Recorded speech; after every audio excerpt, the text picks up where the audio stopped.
So I grew up in a predominantly white community in Alabama, so I was never really around that many Asians as a kid in the first place. And to make matters worse, all these cult classic romance films like Clueless or When Harry Met Sally feature mostly white people as their main characters.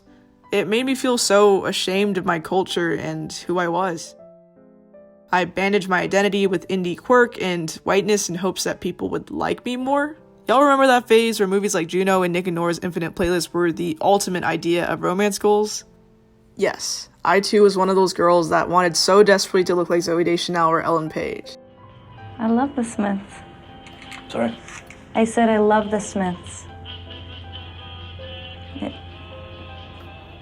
You've good taste in music. You like the Smiths? Yeah.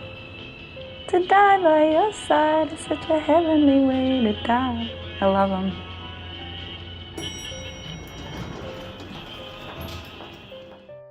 But things changed when I started watching Asian dramas in the 8th grade, specifically Korean dramas.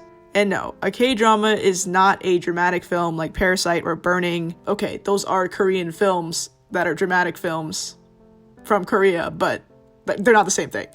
Korean dramas are like a certain genre of television made in South Korea, and they're similar to like the Western soap operas we see, but they also have some distinctive features that set it apart from your average Western soap opera.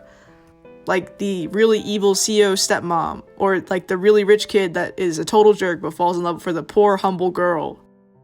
Yes, I am aware Korean dramas are not the pinnacle of quality television. They've got their own set of issues, but point is, these dramas transformed my life and allowed me to accept my ethnicity in a way American television and movies just could not provide for me at the time. For once, I saw Asian characters that acted like me, and they were falling in love with other Asian characters.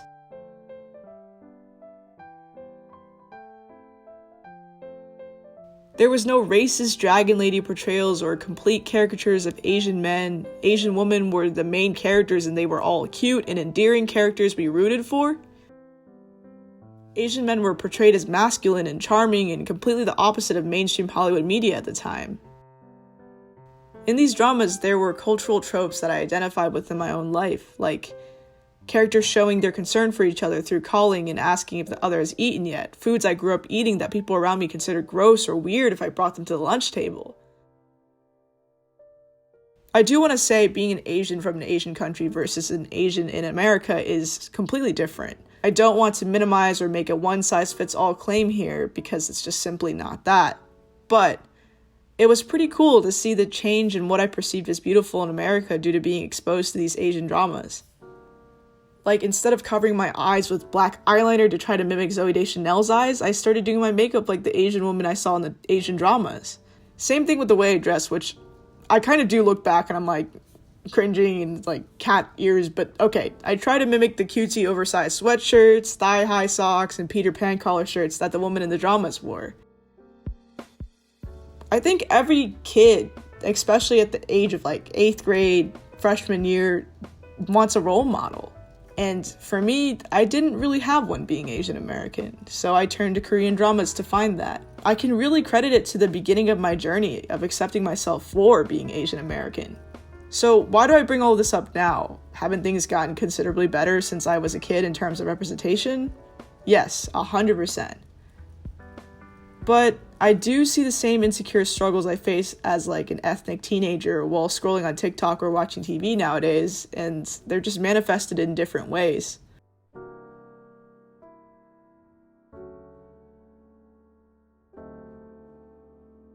For example, the glorification of the indie white boy.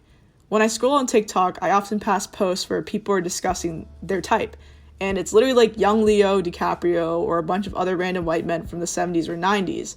Or how basically everyone who's a TikTok influencer in those hype houses is white. And trust me, I think they're attractive too, and I know everyone is entitled to their own taste, and yes, I'm sure there are a million exceptions to what I'm saying. That's really not the point.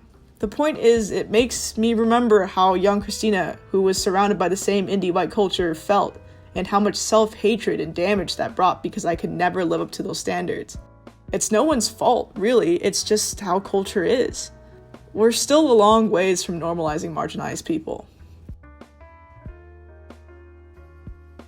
So, on a closing note, you're probably wondering what my thoughts on movies like Crazy Rich Asians or To All the Boys I've Loved Before or Always Be My Maybe and The Big Sick are. Or maybe you're kind of like, fuck you, and I just want to hear a solution, or I completely disagree, you don't know what you're talking about. Like I said earlier, there is no one-size-fits-all story when it comes to people's cultures and experiences, and I have an individual opinion about all those movies and things. But I can say this much. With more representation of romantic leads of different ethnicities, genders, sexualities, and weights, we can start to expand what the ideal beauty of Western media looks like, and really open up more minds to what can be perceived as beautiful. With you with the talent up there and yourself make a film that's so empty and immoral for Asian Americans. This guy feels like he has the right to tell us how we are supposed to exist in media. And then Roger Ebert gets up. What I find very offensive and condescending about your statement is nobody would say to a bunch of white filmmakers, how could you do this to your people? This film has the right to be about these people, and Asian American characters have the right to be whoever the hell they want to be. They do not have to represent their people. And hopefully in the future, with this next generation of filmmakers, I truly believe that we're all striving to tell our truths from all sorts of different backgrounds. Our collective dream is for little ethnic kids in America to turn on the TV and just see their stories in themselves, and not have to turn to whole ass different countries to feel seen or okay with who they are or how they were raised. Why? Because everyone deserves that, and that's it.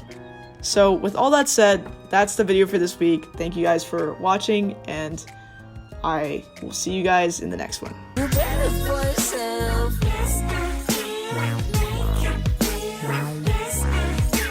better for yourself.